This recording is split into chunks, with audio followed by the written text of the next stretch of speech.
lives in the Mount Washington Valley understands that living in the Mount Washington Valley is kind of a hard thing to do. And it is becoming increasingly more difficult. The market for housing has gone absolutely crazy. And right now, every single store in our town has a help wanted sign, and we just can't find folks to fill those roles. This issue in the Mount Washington Valley is an issue throughout the state of New Hampshire and throughout the country. It seems to be hitting very heavily tourist destinations. I've lived in resort areas for 25 years, 30 years, and everywhere I've lived it's been a problem. And it's just the nature of living in a beautiful four-season resort area 2.5 hours from Boston. There's always going to be a deeper pocket somewhere else that wants to be here too. We're always competing with that. That's not going to go away. We're also surrounded by national forests, so there's not a lot of room to grow here. And it's hard to get a developer that's used to doing large-scale development to come here as well. So it's a difficult combination to have the housing stock keep up with the demand. Something's going to have to get done. We're hitting a critical mass where businesses are only open 4 or 5 days a week right now because they can't staff. You can't just be a retirement community because we need service workers to service those retirees. Your families between the age of 18 and 54 with 2 kids, you want to talk about a contributor every day to the economic sustainability of this valley and anywhere.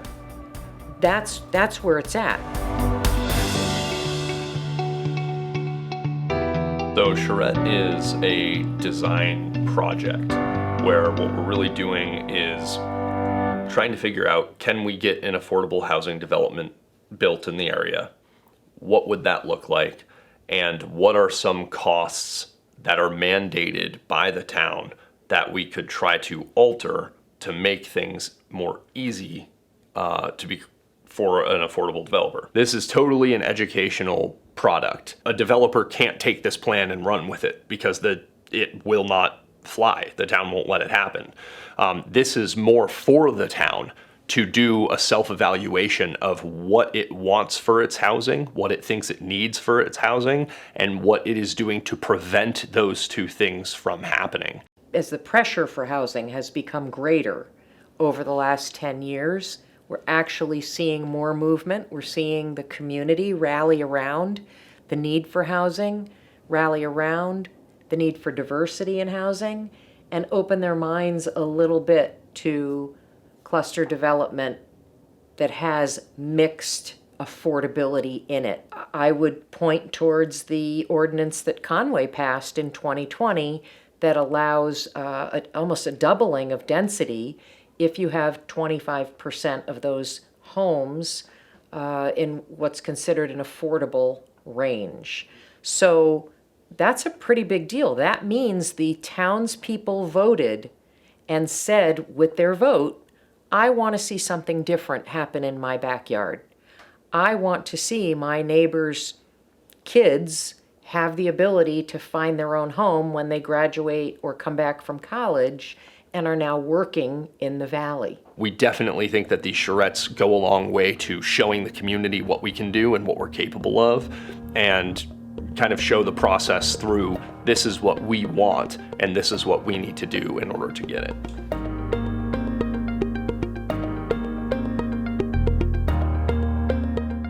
We started off with basically a prep team. And what we did, that was predominantly made up of board members and realtors in the area. And what we did is we found the land. We ended up coming up with, I think, about 8 different land lots that we thought would be good. And then we really had a very objective scoring system. And basically we went through every lot and gave it a score. And then we just said, okay, these 2 are the 2 best. Their scores are very similar, but what one do we think would give us the best potential for highlighting what our community needs? And that's how we ended up at the property off the Kankamegas Highway.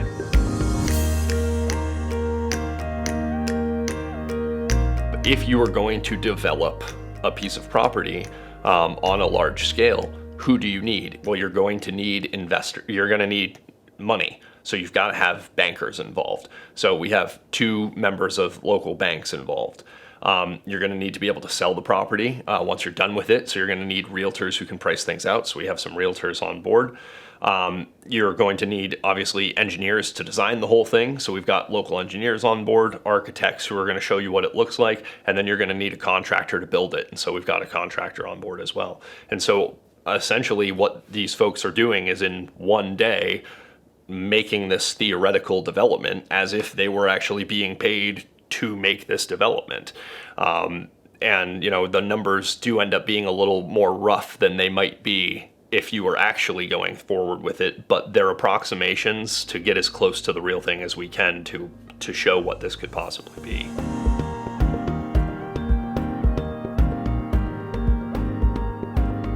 We met at the lot.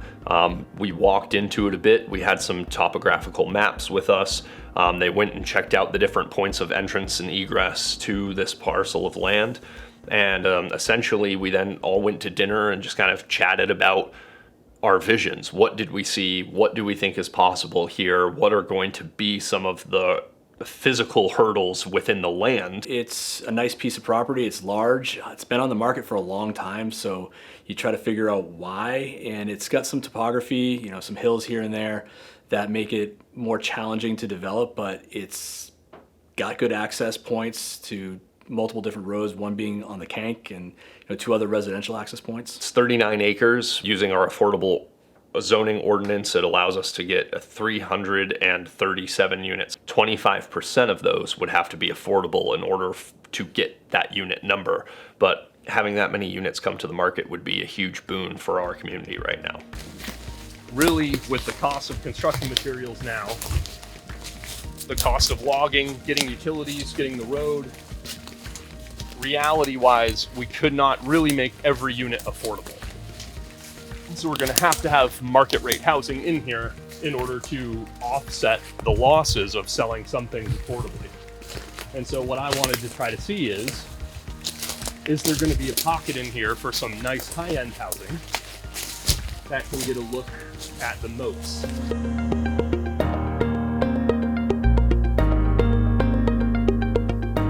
The public listening session came after the walkthrough, and what that is honestly one of the most important pieces of this whole thing. And the point of the charrette is to show the community what it wants affordable housing to be. You know, it was a really wonderful conversation where folks just talked about the realities of life in this valley and what is needed by our workforce in order to live. I was very impressed that the community was thinking about how a 300 home development could provide a sense of community within that pod, if you will. Talking about community gardens on the property, the ability to ride a bike to elementary or junior high school. I think the hardest thing for the community to wrap their head around when we say we're doing a charrette is that we are not actually working as developers, creating something real that is going to be developed in the near future. The charrette exercise is just that. It's an exercise to show the community what could happen on a piece of land if we threw away, and I say that lightly, current planning and zoning ordinances and used state level allowances. So we're trying to show the community that through their ability to go to the polls every year and vote, they are actually making choices for how their neighborhoods are built out. And many of us don't realize that. I didn't realize it back in 2006 when I became involved in this. I did not understand the tie between zoning ordinances that were coming up year after year and how they impacted my community as it moved forward and grew.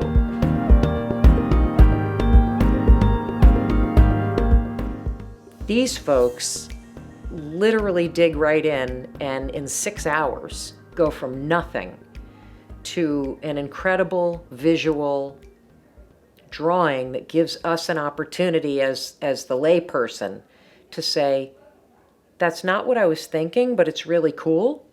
or that's exactly what I was thinking, and I'm just tickled that that's what they came up with, or it's not feasible at all. We've had charrettes on properties where it is absolutely not feasible. It's like the challenge in anything in life. You've got these great ideas of this like utopia that you want to create, and then you sleep on it and you're super excited, and then the next day you actually have to plan this thing out, and then reality starts creeping in. What does it cost to build? Cost of construction is super high right now. What can you do with the topography of the land that you're looking at? Starts getting smaller. How do you get a developer to be interested in this and still make a profit on it? In order to make a profit, what do you have to build? So reality starts creeping in, and that's really, I'm finding to be a challenge. And what I think is going to happen, though, is you go from this idea of utopia to reality, and I'm hoping as the day progresses, it goes back towards somewhere in the middle, where you find a happy medium, where you kind of get what you don't get exactly what you wanted, but you get something that you think would be a really cool opportunity for our community. Roads that need to go in, driveways that you have to have, parking spaces for each residential unit, and all of that, trying to fit all of those things into the property. And it looks like right now, even though we can get 330 possible units on the property, it's gonna be hard pressed to get them all in. And then the other thing that we're having major conversations about is just the overall cost. The cost of road construction, the cost of building construction, the cost of parking lots, drainage, lighting, all of those things, and trying to figure out how that matches with what we're able to sell the units for or rent them for, in the context of both market rate and affordable, and how do we spread those costs around the units to make this whole thing work for a developer that ultimately will need to turn a profit on it. The developer has to be able to make a profit. You go to work in order to feed your family. I go to work to feed my family. The developer has the same goal. So the developer has to make a particular, have a particular yield, to survive. And if they can't get that from just single-family homes, you need to begin to mix it up. So we're starting to see that in order to make this lot work, we're probably going to need some mixed use here, some commercial with maybe some apartments up above. We're finding that to get as many units as we can on the front end of the lot, on the Kank side, really have to do some multi-unit buildings. It looks good on paper right now, but we'll see where we land.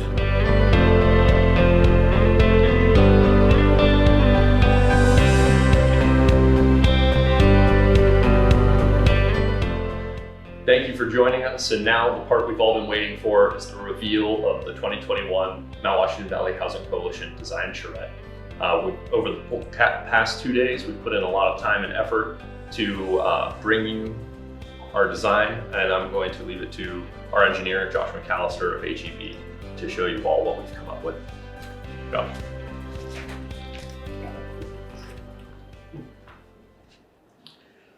So the piece of land that we're looking at here is located off the Kank, across from Morrill Drive, which is the housing development on the right-hand side of the road as you're heading towards Lincoln. The parcel itself is just about 39 acres in size. It has access on the Kank as well as access off of Old Cutter Road and Thornhill Road in Conway. The land is, the best place of access is off the Kank. It's a little lower, and then the property itself has some pretty high topography, about 100 foot of elevation change from the access point on the Kank to the height of land on the back of the property. It's an interesting parcel in the fact that it abuts a lot of community forest type land with good recreational opportunities. So we felt like this was a good opportunity for us to find residential housing here for Mount Washington Valley. The property itself is serviced by water and sewer, which is a benefit when you're trying to get additional density and decrease construction costs and trying to make things work from a utility standpoint and density standpoint. The development that we've come up with after the listening session that happened last night, we took an approach of looking at mixed type of development. We've got some mixed-use commercial residential development on the Kank. We have some multifamily residential units as you work your way up, which I'll explain further, and then some single-family opportunities for individuals, for purchase. The strategy here was to try to maximize the number of units that we could get on the property. The town of Conway zoning ordinances allow for a half acre for the first unit and 10,000 square feet of land for each additional unit after that. This parcel itself would be able to use or to gain about 168 residential units, given the land mass of just under 39 acres. However, utilizing the new affordable housing ordinance, which allows for a quarter acre for the first unit and 5,000 square feet for each subsequent unit, this parcel of land could bring about 338 residential units to the Mount Washington Valley. Our strategy here, after the listening session, was to look at the desires of the community. One was to try to find a village type feel, a neighborhood feel to the development. So as we come to the development across from Morrill Drive, we have 4 buildings of variable size that have first floor commercial space, whether that's a coffee shop, a daycare, anything along those lines for use in that area, with some second story residential for rent apartments. These apartments in this area are for market rate rent. And would be sort of the first phase of development here with associated parking and green spaces and whatever's necessary for completion of that. As you work your way up from the Kank, we find ourselves working into less of a mixed use development where we have commercial residential to more of a multifamily development. We come up the road on the right-hand side, we have a spur road that goes to 3 24 unit buildings. Each of those buildings has a mix of 1-bedroom and 2-bedroom apartments. We have some smaller buildings across from that. That's a duplex unit, 2-bedroom duplexes for sale. And then we continue working up to this cul-de-sac here that has another 24 unit building, a 4-unit building, and then 10 duplex buildings off of that. All of these units in these subsequent phases here are for sale. All of the units in the multifamily buildings, the 24 unit buildings, would qualify as affordable according to HUD requirements. So the total number of units of affordable housing just in this section right here is 96 affordable housing units. As we continue past the intersection with Thornhill, which comes up through here, we transition our development from multifamily and duplex development into single family development. We have 42 planned unit development single family homes, a mixture of 1,200 square foot ranches, 1,800 square foot story and a half homes, and then 2,400 square foot 2-story homes to provide a mix of opportunities and price points for buyers in the area. All these homes would be for sale as well. The total number of units that we have proposed for this development is 188, with the for sale single family homes, the multifamily residential, and the rental apartments down by the Kank. We've outlined some amenities here with some trails, walking trails, playground, green space. There's some water features on site with some wetland areas and streams that exist, just to provide sort of that neighborhood village feel. Coupling those things with the recreational opportunities on the surrounding land with the Albany Town Forest nearby and the commercial opportunities down on the Kank that we're proposing, we think that this is a really good opportunity for a village type feel, a community type feel, a neighborhood type feel. So the next step for us once we came up with the idea was to determine, one, what's the cost of all of this? And then what can we bring in for revenue? So I'm gonna bring this back up in a little bit, but the cost of this project is relatively significant. The bringing in the land or purchasing the land is about $450,000. Roads and utilities just for the access road up is just about $2 million. The site work associated with the commercial properties and multifamily for parking lots, drainage, lighting, all of those things, another $1 million.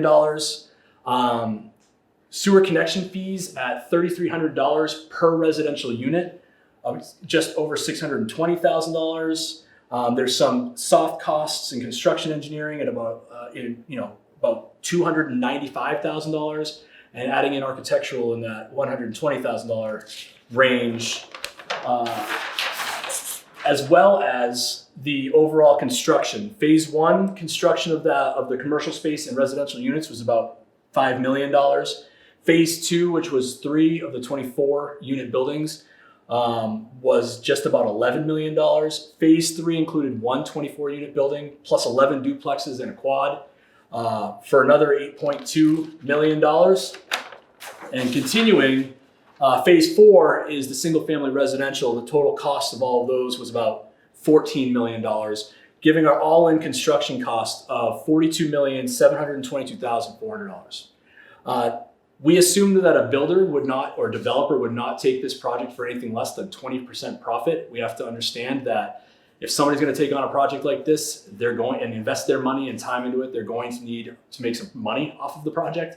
So we built in a 20% profit into our plan, bringing the overall project cost to $51,266,880. To build off of what we've proposed, we need to figure out what our potential revenue generation was to offset that $51 million. So we have created some revenue generation numbers in the context of what would each unit in a for sale environment bring us. So in the 24-unit buildings, we have a mixture of 1-bedroom and 2-bedroom units for sale. The 1-bedroom units are for sale for $149,000.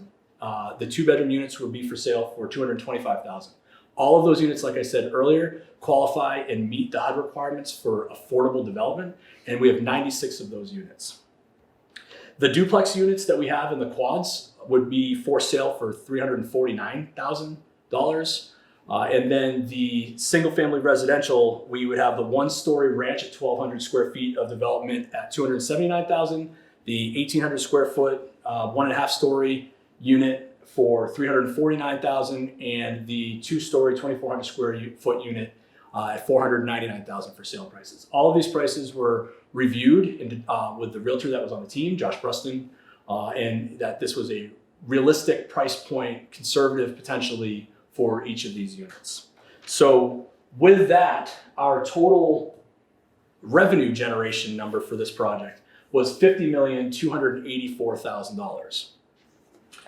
Looking at the numbers here, we're at $51,266,000 and $50,284,000 in revenue. We're just under that 20% profit, but very close for a project of this magnitude. To try to figure out how to bring that closer, we decided to talk about some of the things that we could do to make this project just a bit more palatable for a developer, to make that 20% profit more, more likely. Some of the things that we looked at were the reduction in connection fees for the affordable units. If the community is looking to bring in affordable development, maybe there's an incentive to it, and maybe we don't pay the $3,300 per unit for the 96 units of affordable housing that we're providing for the community. That would save us about $316,000, making this gap a little bit less.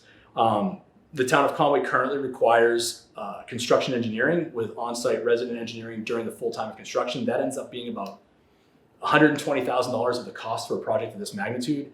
If that was changed to a more milestone check-in at critical points during construction, we might be able to trim that $120,000 down to $10,000 to $15,000. So there's things throughout the development that may be able to bridge that gap. But I think all in all, we have found that the overall development here is viable in the context of it comes very close to the 20% profit that a developer would need to make. It fits on the land. It fits generally in the desires of the community. There was some conversation about 3 and 4 bedroom units at the affordable housing pricing. We looked at the cost of construction just to build the square footage necessary to get 3 and 4 bedroom units constructed, and just the cost of construction was above what HUD is considering the affordable housing price point for units here. So all in all, I think we came to a project that is viable. It provides 96, more than half the units proposed are affordable. Another thing to consider is that while HUD has a definition of affordability, we all know here in the Mount Washington Valley that we are in need of affordable housing at all price points. Affordable for the HUD consideration is one thing, but there are other professionals in the area that are making more than $70,000 in a medium range of salary or income, that are having a hard time buying houses in that $300,000 to $350,000 price point. And so this project not only provides the affordable housing options in accordance with the HUD requirements, but also provides inventory at other price points where professionals and others in the community who can afford maybe that mid-range cost for a home have options now as well. So I think in summary, that's our project. This is what we think is a wonderful opportunity for the Valley, and hopefully more projects like this come along and we're able to execute one of these at some point. Thank you. Hi, my name is Evelyn Welton, and I'm part of the design team. My role on the team was to make sure that we could find affordable mortgages for folks to purchase the homes in this development. So I just wanted to address the questions I'm sure are out there in the audience in regard to affordability. So I'm going to start with a $60,000 a year wage earner, which is 80% of the area median income here in Carroll County. That's $5,000 a month that we can use to qualify them for a mortgage and any other expenses they may have. At that rate, that family could easily afford one of the homes in this development in the $149,000 range. The mortgage would be about $144,000, and the total all-in payment, including taxes, insurance, association fees, and private mortgage insurance, would be about $1,435 a month. Add to that their ability to, or the need to have an automobile, student loans, and other personal debt. They have about $715 a month based on federal standards for debt ratios to play with to pay other bills. So that leaves this particular family with a 28.7% debt ratio for housing, which is spot on with what HUD and the federal government would like to see. It allows somebody with a 28% housing ratio has the ability to use the balance of their income to pay for normal monthly expenses, including automobiles, childcare needs, things of that nature. The next level is $75,000 a year for a family. That's 100% of the area median income. These families would easily qualify for the $225,000 homes proposed in this development. That would be with 96.5% financing. So I used FHA. In the first example, I used Fannie Mae and Freddie Mac, secondary market investors. Try to shake it up, get all programs in there. With FHA, you're looking at a total monthly housing payment of $1,869. That's $1,006 a month for the mortgage payment, $100 a month estimate for homeowners insurance. It includes real estate taxes. We estimated about $4,600 a year on a $225,000 home, $200 in association dues, and mortgage insurance of $180 a month. So again, $1,869 would be their monthly housing payment. That's 30% of their income each month. Again, right in the range of what the federal government considers stable for housing. I would argue the average person right now pays anywhere between 45 and 53% of their income in housing. That's part of the reason we're here running this exercise. All those numbers considered, again, $75,000 a year household. Total debt ratio can go up to 43% with federal standards. That leaves $818 a month for additional debt, which might be an automobile payment. It might be student loans. It might be childcare. It could be any of those things, but there is ample room for this family to afford a home in this development. And then you move to that spot in the valley where you have two full-time wage earners. They might earn somewhere between $80,000 and $140,000 a year. So we took the highest priced home within this development and said, is that affordable? New Hampshire housing will allow us to go up to $135,000 a year in income on certain programs. So taking that into consideration, if you earn $135,000 a year as a household, and you buy a $499,000 home as proposed, you can put 5% down and borrow $474,999, $475,000. The monthly payment on that is $3,199 a month. Now, before you panic, sounds like a big number, but this is relative to the amount of income that this family is bringing in. They're bringing in $11,230 a month in income. So that $3,199, all in for housing, including taxes, homeowners association dues, private mortgage insurance, and homeowners insurance, 28.4% of their income. Absolutely fits every model we've been trying to present to you. Total debt ratio at 43% gives them $1,638 in income to play with each month that would go towards childcare, automobiles, student loans, credit cards, things of that nature. Any income above and beyond that, you need to pay your taxes, put gas in the car, buy groceries, so on and so forth. So these homes, absolutely affordable under this model. So how do you keep them affordable? The way you keep them affordable is you take the units that are specified under that 225 limit and you deed restrict them. Deed restrictions will allow the homeowner to benefit from the appreciation that the house gains over the years, but that appreciation might be slightly muted depending on how long they stay there. Deed restrictions can go as long as 20 years. I've seen some longer. 20 years tends to be what's used in the housing space. If they stay for 20 years, they sell in year 21, the deed restriction is lifted, and that homeowner gets 100% of the appreciation. Either way, the deed restriction is what's going to help keep those homes affordable and able to be resold to people that fit the limits that we just talked about with the area median income. So hopefully that helps put some perspective on costs and some of the large numbers we threw out there. Everything here is absolutely feasible, and would be delighted to have something like this in the Valley. Thank you.